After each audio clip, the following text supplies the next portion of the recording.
Welcome to Build Your Thing, the podcast where we help content creators find their unique creative voice, monetize their work, and build their tribe of loyal fans.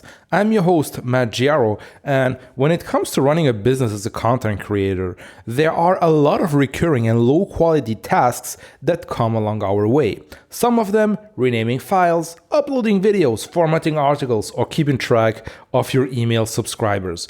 The problem with these tasks is that they suck out a lot of mental bandwidth, prevent us from the high-level thinking and from ultimately creating content. So this is one of the reasons why I'm a huge automation fan. And guess what? In today's episode, I'm happy to welcome Jimmy Rose, who was once an automation engineer, and he's now helping business owners regain their lives, be more productive, and get more done in less time. He's also the co-founder of Content Snare, a software platform that helps professionals collect content and files from clients.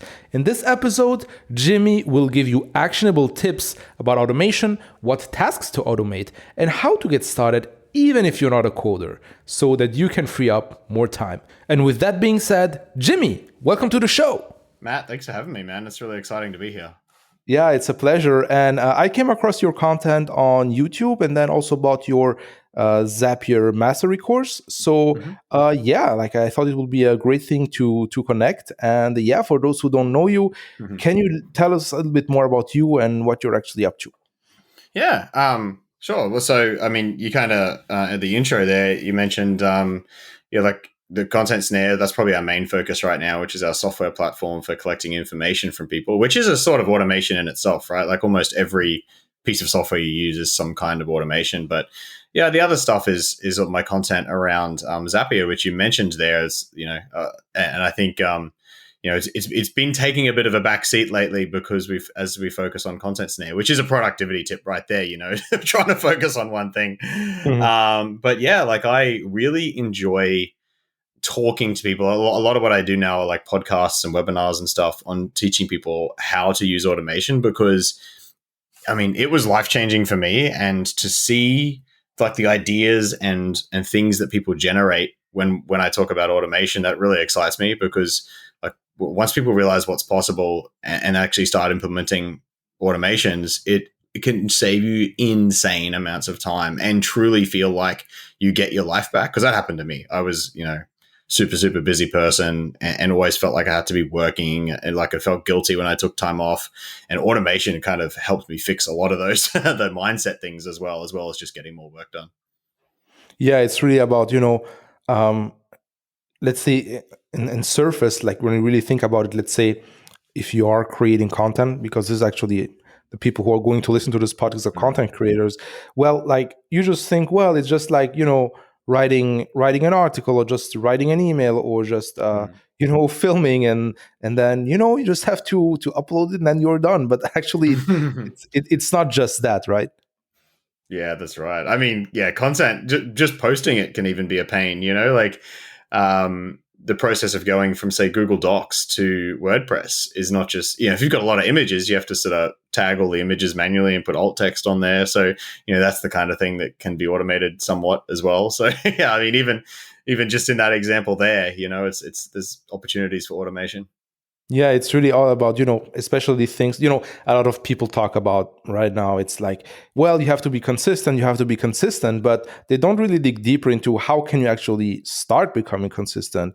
And one of the things actually automating and streamlining your process so that you really don't have to think about, well, do I have to click here? Do I have to log in here? And then, going through 500 different, 500 different tabs and, clicking 500 different kind of buttons. So yeah, automation is definitely a thing that actually helps you free up like some mental bandwidth. So as I mentioned, like a lot of people who want to actually get started, I think have this kind of mental barrier or roadblock where they don't really like, they are not coders.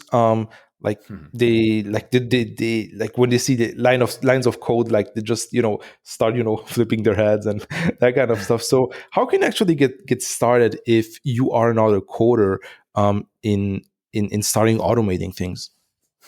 It's funny you say that because everyone throws out this whole idea of no code, all these different no code tools now, so you can build things without code. But a lot of the time, you almost need to know kind of how code works to use them. it's yeah. Yeah. So I just find it funny you mentioned that because it definitely helps to have a programmer's mind. But I mean, a lot of it is just really logic and like really basic Zapier automation. It's just like when this happens, do this other thing. So an example might be like when someone fills out a form, add them to my CRM. So that's like a really simple automation that pretty much everyone can understand. And like you don't need to be a programmer to understand how that works, right?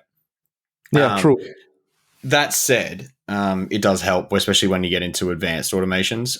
But like you've touched on here, um, I find, there's a massive mental roadblock to getting started in automation because it does seem intimidating because there's so many things you can do. Like you can automate half a business sometimes. I've worked with clients where we've built these monstrous automations, and if you show that to someone who's never automated before, they're going to go, whoa, like this is just way too much. So I think the easiest way to, and also I surveyed a bunch of my potential, or just like people in my audience, and they all 80% of responses was some variation of like, I don't know where to start in automation, and like it's just too overwhelming. Like that's what everyone said.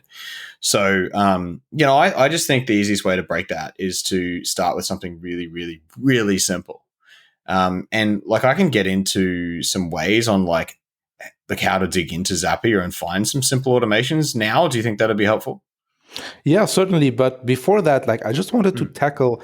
You mentioned a programmer's mind. Can you tell us a little bit more about what is actually a programmer's mind?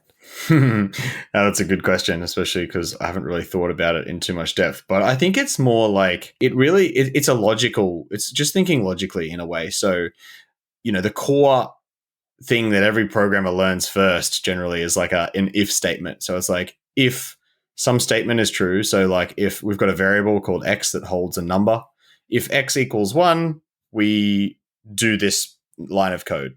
If it doesn't equal 1, we do this other line of code, right? So that's like a really basic sort of thing that a programmer would do. Or like, they think about looping, like running the same line of code 10 times. So it's basically just having an innate understanding of how all those kind of things work. And I think that, if you know that stuff already, then you're going to have a much easier time with automation. But I just think it's not necessary, especially if you're doing really simple stuff. Like, that workflow we were talking about before, it's like, when someone fills out a form, add them to your CRM, you might want to extend that automation to say, like, when someone fills out a form, if they chose web design as a service that they're interested in, then we'll put them in this CRM. If they chose marketing, we might, I don't know, do something else. So that's kind of like an if then else statement that a programmer would be just super familiar with.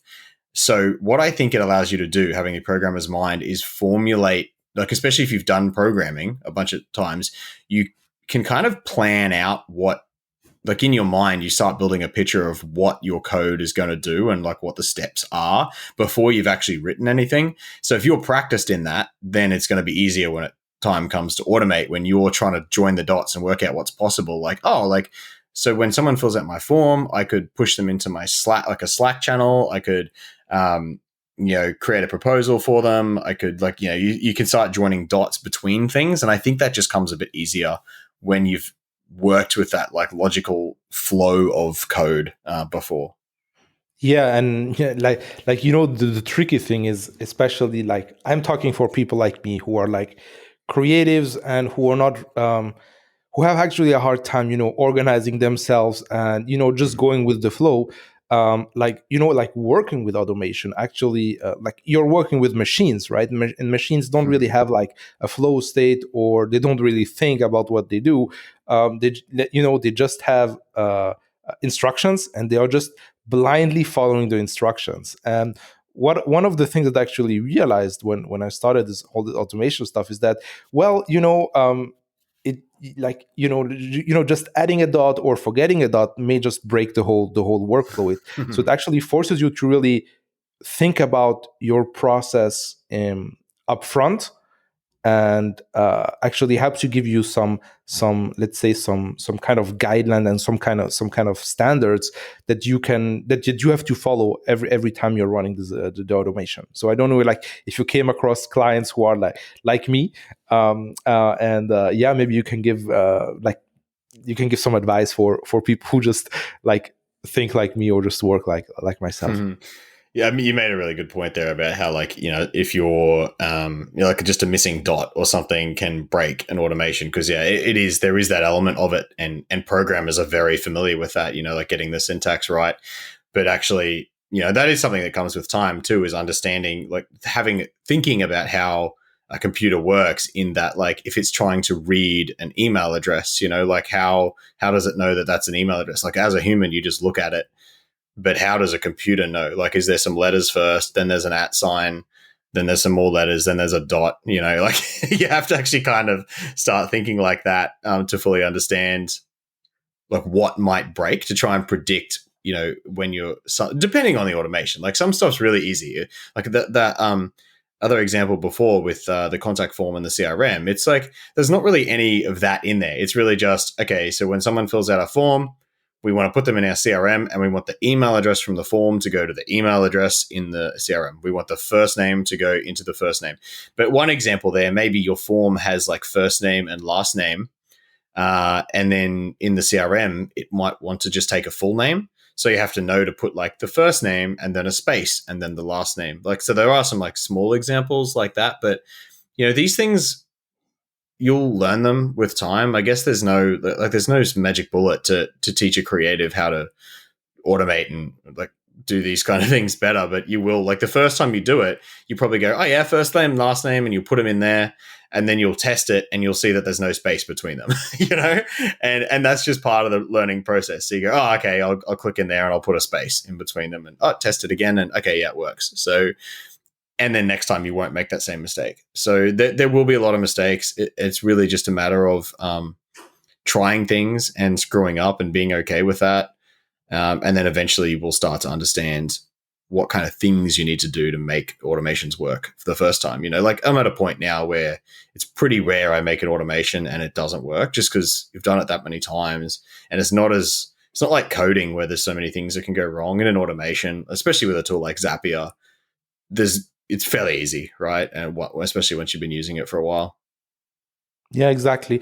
And the thing is that, before digging deeper into like how to get really started with Zapier, I really just wanted to emphasize the fact that, some people may just get bogged down, as you told, with really what to start. And I just mentioned previously is that, like, one of the things I start with is, if there is something that I have to do on a consistent basis, if it's something that's recurring, then I definitely think about automating stuff. So what is your take on that? Yeah, well, I mean, anything you're doing over and over again is a perfect candidate for automation. And it doesn't have to be with a tool like Zapier, like, God, if you're like, an example is like, you send an invoice to someone and you need to follow them up to make sure they pay it. Like, some invoice tools now will have automatic reminders built in, and you might have to just find that feature and turn it on and write the email or something. So, it's anything that you're when you're having to do the same thing over and over, it's a perfect way to think about it. I mean, there's a few other categories as well. Like, I generally like to start with sort of plugging in the apps you're already using to tools like Zapier, so you can actually start joining the dots. But if you want to start thinking about it from like what kind of tasks in your business you can automate, so I would, you probably need to learn a little bit about the platforms first, just to understand what's possible. But then it's just a matter of like being like actively thinking about what you can improve during your day. And so, if you find yourself doing something like copying a contact from one system to another, or copying an email address, it's like, wait, like this, I shouldn't be doing this. You'll actually start picking those things up. And then, like, what I would suggest is just noting that down in like a, whether it's a spreadsheet or a notepad or something. And it kind of becomes your like automation wish list for one day. Maybe it's Fridays, you spend like 2 hours investigating if it's possible to do find some things on your automation wish list and find if there's like a way to automate them. Like another thing is like mapping out your process. So if you have like a sales process or like some steps that your clients typically move through, it can help to draw it out as like a flow chart or something, and then because that gives you something to at least start with. You can once you start visualizing things like that and trying to draw them out, you'll actually realize kind of that'll help you start finding where those like it's almost like getting ready for programming in a way, because it's like you'll go, oh, so what happens if it's after 7 days and the client hasn't accepted our proposal yet? Like it'll force you to think those things out. Like, okay, has it been 7 days? Yes, then we want to do this. If not, we want to do something else. Like, when you're drawing a flow chart, it kind of forces you into that kind of thinking. So drawing out your processes as like a mind map or flow chart can be really good. But as far as like thinking about like what kind of tasks you're going to automate, yeah, repetitive, like you said, really, really big one. So, double handling, it falls into that category as well. So if you're moving, like, I don't know, someone fills out a contact form and then you have to copy that information into CRM, and then you've also got to copy it into like your invoicing system, and then you've got to copy it to your proposal system. That's like handling the same data multiple times.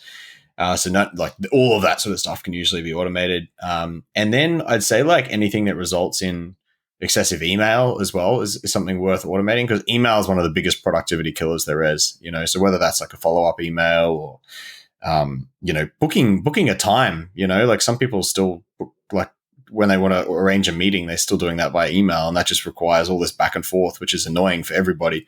So that's the kind of thing that can be automated. And the last category I tend to think about is like stuff that you forget to do. For me, for example, like I want to know what the team's been working on, and that requires me to like remember to go into the project management system each day or whatever and go, okay, like look at the activity view and say what's been worked on today. Where like you could create an automation that says at the end of every day, round up all the things that have been done today and just drop it into my Slack, send me a message or, with everything that was done today, so I don't need to remember to do it. Or like another example is like we check in with who's signed up to our product at the end of each day, like just so I can see like, is there anyone I need to reach out to personally, someone I've been talking to, they've actually signed up for our product. I can go, oh, hey, like I saw you signed up, send them a personal email. I often forget to do that. So now I just have automations that drop in like a list of everyone who's signed up, so I can quickly just glance through it. So they're like the three categories. It's like repetitive tasks, double handling is kind of together, excessive email, and things you forget to do. They're like the things I typically try to automate. Or things that you don't want to do. Yes. Well, I mean, things that I don't want to do generally fall into one of those. Okay. Yeah. So, I mean, so you tend to forget them, or yeah. Most things that I don't want to do are going to be pretty repetitive, right? Or unfortunately not automatable. Like if it's, for example, like hiring a person, it's pretty hard to automate because you need to like read through applications that, so a lot of the stuff you don't want to do is pretty hard to automate. I mean, you could pay someone else to do it. That's almost, that's another level, is just outsourcing. Yeah, but the thing is that you have to outsource. Like, how do you outsource the person that's going to outsource? You still have to hire it. Like, yeah, that's right. But I mean, you can find what are they called? A recruiter or something, but then you've got to find the right recruiter. And I know hiring is honestly my most hated part of business. Yeah, exactly. So like it's better to work with robots, right? Because like you have total control of what they do and how to program them. Well, and if they make a mistake, then it's probably your fault, right? Love it. Yeah. That's a good thing. So so now that let's say I'm just starting with automation. Now I've just started realizing and recognizing that there are some quote unquote dumb tasks that I'm doing, let's say, every day. How can I get like started? Like you mentioned Zapier, but I think like for getting started, it's actually one of the easiest platforms. There are obviously other alternatives, but let's say I just want to get started. So how should I proceed actually? Yeah, so like you said, I think Zapier is one of the easier platforms to use. and there are plenty of alternatives, and many alternatives are more powerful. But generally, with more power comes like more complicated user interfaces sometimes. But I really like to get people to go to Zapier.com. That's Zapier.com, and go to the Explore tab at the top of the website. And there's a few ways there. Like there's options to view popular ways that people work with Zapier, and then apps that work with Zapier. So if you just go to the popular ways tab, you can kind of just have a look through some templates. There's a whole bunch of templates there, and you can actually click the apps you're already using. So like there's a grid, and I wish I could show you this, was unfortunately we're doing audio, but you can turn apps on. You can say like click them and just say I'm using Google Sheets and Trello and Google Drive, and it'll just give you some automation templates and ideas using those, right? So if I just do an example, I'm just going to do one on the fly. I'm going to click Google Sheets and Trello. There's a simple one here that's like, create. Oh, that's interesting. It's used Typeform for some reason, but like create new Trello cards when I add a row to a spreadsheet or something, so that's just a really simple, it's like, okay, now I know I can do that. So this phase is really just about getting some broad ideas of things that can be connected. So if you go one level deeper than this, if you go to the apps that work with Zapier tab, then you can actually open up specifically one app. So if I open Google Sheets, for example, you scroll all the way down the bottom and it'll give you some of the triggers and actions that you can use. So just to back up a bit, in that workflow, when someone fills out my contact form, I want to add them to my CRM. Filling out the contact form is the trigger. So that's what's going to start the workflow. So that's just the terminology here. It's a trigger. The action is adding them to your CRM. So you might also add a message to your Slack channel as well. So that would be a trigger with two actions. So then what you can do is once you go to the app page on Zapier, so if I view Google Sheets and you scroll down to where it says triggers and actions, it'll start telling you what kind of triggers and actions you can use. So if I just read this here, like there's a trigger for when a new when a new row is added to a spreadsheet. There's a trigger for when you add a new sheet to an existing worksheet. There's a trigger for when a spreadsheet row is updated. So these are all things you can trigger a workflow on. And then likewise, if you skip over to actions, you can see things like, okay, I could create a row in a spreadsheet as an action. And then like if you do this with a bunch of apps you're already using, like let's say Slack, and you look at the triggers for Slack, there's one that is when you put a reaction, like an emoji reaction on a chat. So now if you're reading that and you've just read Google Sheets, you might join the dots and go, oh, look, so I could have like when I put a star reaction on a message in Slack, I push that into a spreadsheet, or I push that into my to-do list. I push it into my project management system. When I put a bug reaction on a message in Slack, that'll push over into my like bugs spreadsheet. So you can start building up these just ideas. Like you don't actually have to build anything yet. You can kind of just start drawing the dots and going, oh yeah, like maybe that's a cool workflow that I would like to try. Like when I put a star reaction on something in Slack, I want to put it in my project management system, so I remember to check up on it later or something. And then go and try and build that. You start and create your own workflow. You create a trigger, which is the one you read about before. When I put a reaction on a message in Slack, and just follow the steps. And Zapier makes it pretty easy to do that. I feel like it's quite a linear workflow. So you create your trigger, and then it'll say, okay, what action do you want to do? And you say, okay, I want to put it in a spreadsheet. What spreadsheet? And it'll ask, what spreadsheet do you want to put it in? Okay, this one. So you just step through it like that. And that is how I would get started. I know that, without the visuals, that might be hard to understand, but it's really just go to the Zapier website and go to the Explore tab and poke around in there for a little bit and see, look at the apps you're already using and seeing what's possible with them. Because it'll actually give you examples as well. Like if you go to the Google Sheets page, it'll say like, here are some popular apps that people connect with Google Sheets. Mm-hmm. And you can click one of those templates that it gives you, and it'll drop you straight into the Zapier editor with like a, workflow ready to go that you can kind of start editing. So that's where I recommend people start, just so they can start joining the dots. Yeah, exactly. So it makes a lot of sense. Actually, you just go and explore a little bit like the different apps and the different things and what others are actually doing. And then, like what I would suggest is, like, you just go for a walk, and then you just let your brain think about like the things that you saw. And maybe like you may not be using, let's say, Gmail or like Google Sheets, or like a specific autoresponder or a specific CRM, but just take a look of what people are actually doing with similar kind of tools.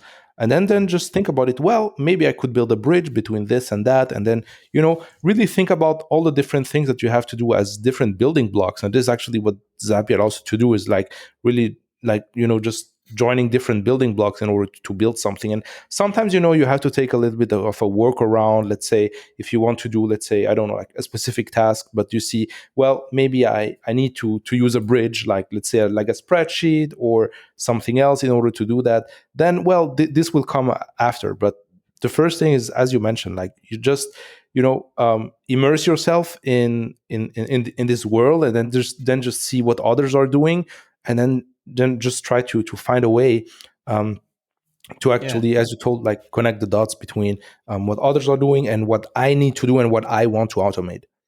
Yeah, and it can be helpful to see lists of examples as well. So Yeah. just a little bit of a self plug here. If you Google Zapier examples and try to find, like, I've got a blog post. If you look at the one at jimmyrose.me, and you should find my video on YouTube as well, also under Mm-hmm. jimmyrose.me. That that can actually be really helpful, just to like, because that's just got random ideas in there that, like, a lot of people tell me after seeing that video that they're like, oh my God, like, I didn't even think of those kind of things. So that can really help sort of open your mind of what kind of stuff's possible as well. Yeah, exactly. Makes a lot of sense. So,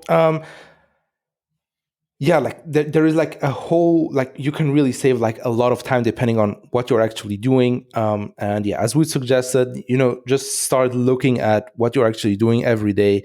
And as you mentioned, Jimmy, like, you just jot them down, and then you just take one day, or on the weekend, you just try to explore different ways to actually automate it. So this is actually quite powerful. But you can actually go beyond, right? And there are some like things that you actually teach, even in your course, that we're going to mention, going to link it down in the show notes.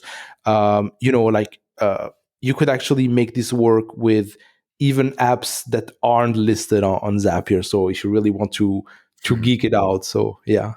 Yeah, that's getting into the really advanced stuff. So, if someone's listening to this and don't, they're only just starting out, I probably wouldn't recommend that yet. But yeah, you can get very, very advanced, especially once you get into tools like Make.com, previously Integromat. Mhm. That's a Zapier competitor, and some of the stuff you can do in there is like crazy powerful. But it's like, if you're just getting started, I would start with Zapier, because you can do most of what you want to do, and it's just a lot easier to use. Yeah, because like I'm like using Zapier maybe now for three years, something like this. And to be honest, like, every time I tried Integromat, which is now Make, it's like I wasn't able to figure it out. And then it just frustrates you, and then you don't want to do, like, you don't want to continue down the path. So yeah, I mean, try to build out things easily with Zapier first, and then you can switch to something else if you see that really that Zapier actually doesn't cover what you actually want to Yeah, achieve. So yeah. exactly right. Okay, great. So now, Jimmy, let's talk a little bit more about we talked about automation, how to get started with automation. So now let's just jump into the other side of the fence. It's actually Jimmy Rose, the content creator. So as I mentioned, like, I discovered you on YouTube. So you have a YouTube channel with some videos doing quite well. So can you walk us a little bit more about the process on how you actually got started? And yeah. Yeah, so a lot of it came down to people asking me. It's funny you mentioned that. I just looked at my YouTube channel for the first time in ages because I haven't been looking at it. So it's like the subscriber count just keeps increasing, even though I'm not recording videos, which is kind of really cool to see. And I guess we can dig into this a little bit more. But I got started because everyone, like, I would talk about Zapier just like I'm doing now. Like, I spoke at a couple of events about it, and then I realized like how much it blew people's minds, what was possible. And then that kind of was exciting to me. So that's really how I got into it. And then, I thought one day I might make a course or something. But I actually can't remember. I'm pretty sure the video started before the course, but yeah, I just started like finding out what kind of questions people had with Zapier simply by asking them, Mhm. um, and then recording videos about them. A lot of them keyword based as well. Like my previous life, I mean, basically every business I've had except for our web design business, relied on SEO, right? Because I mean, SEO to me is just such an amazing channel because if you hit on the right things, so hit the right keywords, then people will continue to find your content for a long time without you having to do anything. And in fact, I guess like my channel is kind of indicative of that. Like I think I just had a look. My last video here seems to be, God, it's like 11 months ago now, which is crazy. It's Yeah. gone really fast. Um, but um, you know, those they continue to get views. My subscriber count's still going up, which I guess doesn't matter if I'm not recording new videos. But that I guess it shows the power of that style of creating content. Where if you were regularly creating content, but people are also finding you through like SEO and subscribing, then it's just going to be like a flywheel where you just generate more and more subscribers, right? Yeah. So that's really how I got started. Like I saw a lot, like the excitement people got when I spoke about it, and then people began asking me like how to use Zapier. Yeah, so this makes this makes a lot of sense, and I think that well, there is kind of a spectrum. You have on one side you have people who are bold on social media, where you have like post shelf life for 35 seconds. On the other spectrum, you have like people who are bold on SEO. The problem is that SEO takes some time. So what is your take, like especially like for people who are starting out, like getting this initial traction on YouTube, or like let's say if we talk about SEO, getting their initial traction there is kind of a tricky part. So what would you suggest? Yeah, it is difficult. Because at first you're basically going to have nobody watching your videos, and that's kind of painful. And no matter what you do, like if you've got no audience, and if you've got like you're not going to rank for keywords immediately, so no matter what, you're pretty much going to have no traction. But I guess if it's like a little flywheel, then it's really hard to get it moving, but eventually it builds. I was able to seed with a little bit of an audience in the beginning because I had like a Facebook group full of web designers for my other business. So that's kind of how I got some initial traction, just to skip that. But I don't think that didn't help me with SEO. I don't feel. I mean, it might have because maybe some more people were watching my videos, but we were still talking like less than 100 views on my initial videos. So Mhm. I think that's the first thing is you've got to be prepared for you know feeling maybe a bit sad that no one's watching your Mhm.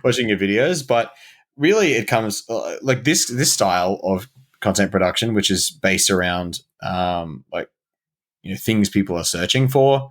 um it's just research, right? So using a tool like Ahrefs or Mangools, or I don't know, like what's the other one that Neil Patel has? I can't remember what it's called um now. It I used to would be called suggest, Ubersuggest. yeah, Yeah, is it still Ubersuggest? Yeah, I don't whatever. know, maybe they rebranded it, yeah.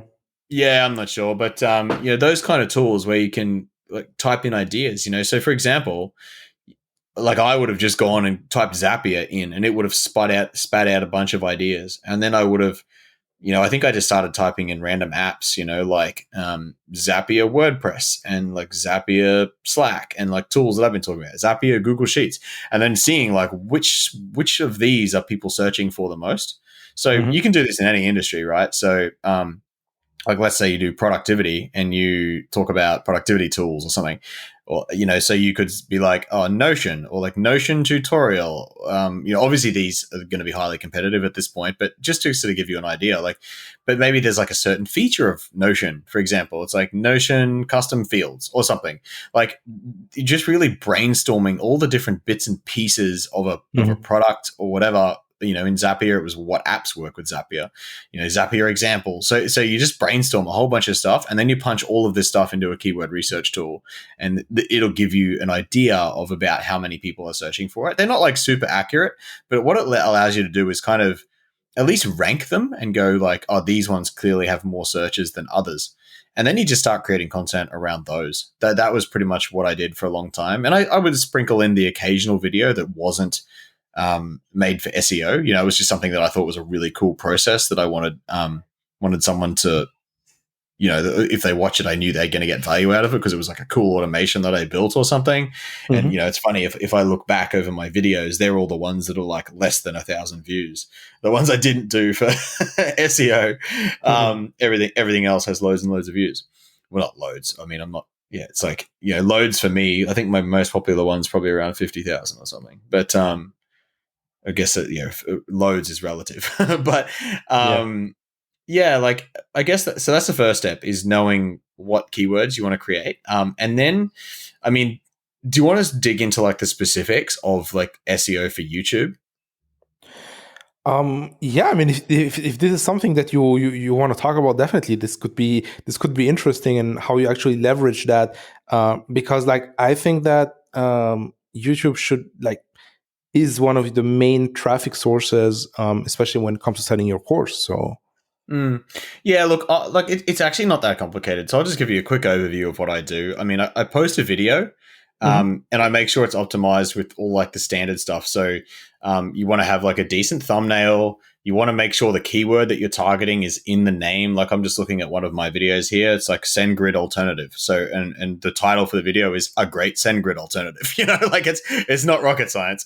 Yeah. So making sure the keywords in the title, but then also spending a fair bit of time on the description of your video and making sure you mention the keyword in the description, and maybe some related keywords. So, like, what's an example? I guess, like with Zapier examples, right? I got a video on Zapier examples. Some people might search for Zapier ideas, so I'll make sure that Zapier ideas and Zapier examples are both mentioned in the description somewhere, right? Mhm. And the other thing that YouTube seems to really love is chapters. So look up how chapters work. And what that does is, if you've ever watched a YouTube video and when you hover over the bar, like the skipping bar, like scrubbing bar, I think they call it, whatever, Yeah. it'll tell you, there'll be some text that says like, this bit of the video is about XYZ. That's actually added by the author, right? So you can add chapters to it. And I think that what that does is allow you to write a lot more text in the description, or Mhm. forces you to write more text in there. And it's great for SEO because those actually show up. Like, if you search for Zapier examples on YouTube and scroll down a bit, it shows you my video, and it's like there's 22 key moments in this video, and it's like all the chapters that I put in basically. And they all show up in Google. Like, the words that I wrote as chapter markers are in Google, so it clearly loves it. So that's really it for YouTube itself, and using tags as well. So I use TubeBuddy, which is a little app that it's like a Chrome extension that allows you to, like, it'll look up based on what you've written in the description. It'll suggest some keywords and tags. So like, I don't know how much they really matter on YouTube, but I think every little bit helps. So making sure you've got tags, like, again, if it's Zapier examples and Zapier ideas would be like different tags, but it also might be like Zapier workflow ideas, things like this, right? It'll suggest stuff like that to you. Mhm. And that's just your way of telling YouTube what your video is about. So that's like the core stuff. I think everyone's doing that. Mhm. What I was doing as well is turning each one of my videos into a blog post, and then posting that on my personal site and embedding the video in that blog post right at the beginning. So then, if someone searches for Zapier examples, they'll get my blog post and they'll get my video, right? So I'm taking up two Yeah. positions in Google. So Yeah. and but Makes then sense. Yeah, and then it feeds into each other, right? So I obviously link to the blog post from the video, but then I also, because people who show up at the blog post, they might go, "Oh, I'll just watch this video," so that's adding to my view count, which looks good for YouTube. Um, yeah, so that's all like the SEO stuff I did. I mean, I haven't really gone into the stuff of like, make sure you ask people to subscribe and like don't fluff around on new videos and like there's you can get that kind of advice from anyone. It's like you want to have good content that's to the point, but you also want to make sure you're explaining things well. I think that's a really hard thing to balance on YouTube. Is like, I'll on the same video, I'll get someone that's like, "God, you talk too much." You like you could have just said what you said in like 30 seconds. And then Yeah. you'll have someone else that's like, "Oh, you didn't really explain it enough, and I don't understand what you mean." And it's like about the same video. So it's really Yeah. hard to balance, like you want to kind of explain, you want to give people a good background and explain to them like they have no idea. Like I honestly feel like you should do that because a lot of people have said thank you to me for exactly that. They're like, I have a person in my head who I know is really, like she just doesn't like automations and like code related things. And she's really funny about it. But I always picture her as if I'm trying to teach her something. And so I like step it out in like really sort of simple terms and whatever. And I think that helps a lot. But then for the people that don't want to listen to all that crap, that's what chapters are for. So they Yeah. can, the beauty of a chapter is you can put a time marker in that's at like, 3 minutes, 20. This is where I describe the plugin that I use to automate WordPress and Zapier or something. And then so the people that don't want to watch your introduction can just skip straight to that. So I think you get the best of both worlds using chapters and like explaining things to people. So, I mean, that's literally everything I do in a nutshell. Yeah, that's pretty simple but pretty powerful. If actually you do the work up front, right? Like you're just targeting things that that you can rank for. And this is interesting. Like what you mentioned is like that you just took a video and then just turned it into a blog post. It's really Mm. actually all about repurposing content. This is the exact way that I've got started on Medium. Is like I had like some videos created already on my YouTube channel. And yeah, what I just done is that I transcribed them and then just polished them in order to repurpose them there. And yeah, it actually helps you to to reach another audience, people who who like Mm. people who searching on Google. Some people will be attracted to for the video. Others will prefer reading an article. So yeah, it's a clever strategy, and that actually helps you.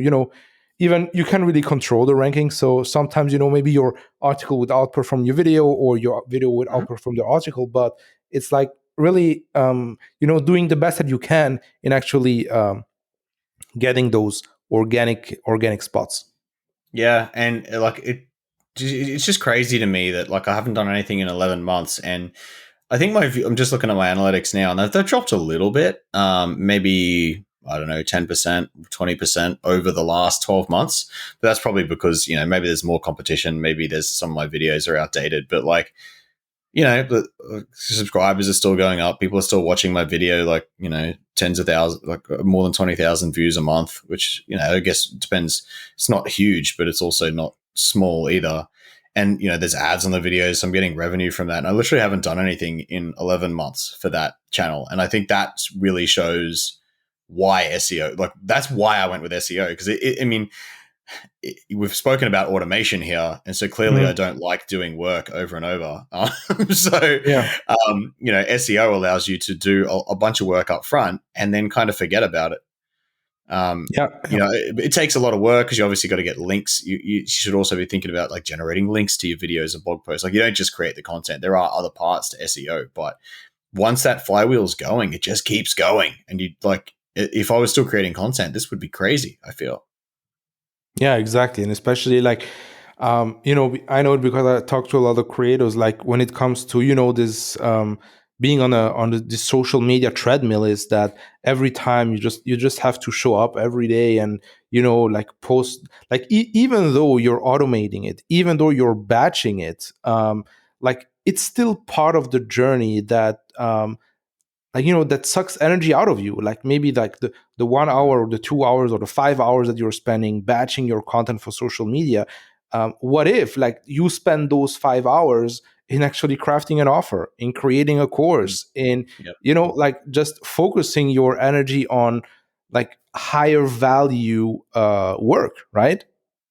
100%. Yeah. And that is, you've just hit the nail on the head there. It's like, that's the big thing with automation, is it allows you to do, and SEO is to almost a form of marketing automation to me. It's like, I don't have to do Yeah. it anymore. You get that stuff off your plate. You can work on better stuff.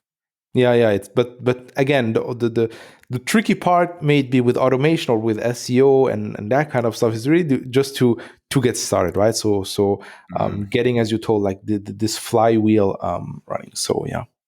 100%. Yeah. And like, it is going to take a while. It takes a long time. Well, I guess it's measured in months generally, but it'll take you longer than, running some ads, and you're not going to be successful overnight. But geez, like the fact that it keeps going just constantly without input, it makes it so much easier in the long run when you don't have to like struggle for every view. Yeah, exactly. It makes so much sense. Jimmy, do you have like anything that you want to add before we wrap up this call? No, I think we've covered most things. Thank you. This has been awesome. All right, so I hope that you've enjoyed this episode with Jimmy Rose. It was definitely an interesting episode, especially if you're just getting started in automation. And he also gave us some nice little perks into how to actually start leveraging SEO on YouTube and so on and so forth. So as you've already heard, Jimmy has a Zapier course, and full disclosure, I'm an affiliate for this course. I bought this course by myself, and well, I know that it's a high quality course. And if you're considering purchasing this course, be sure to actually purchase it with my affiliate link. Why? Because if you purchase it with my affiliate link and simply send me the receipt, then what I'm going to do is I'm going to send you some bonus materials that you can use in order to get the most out of Zapier, especially as a content creator. So you're going to find the affiliate link in the description. And once you purchase via the affiliate link, simply shoot me an email at matt@maggiaro.com. So I hope that you've enjoyed this episode. Thanks you for tuning in, and I hope to see you soon in the next one.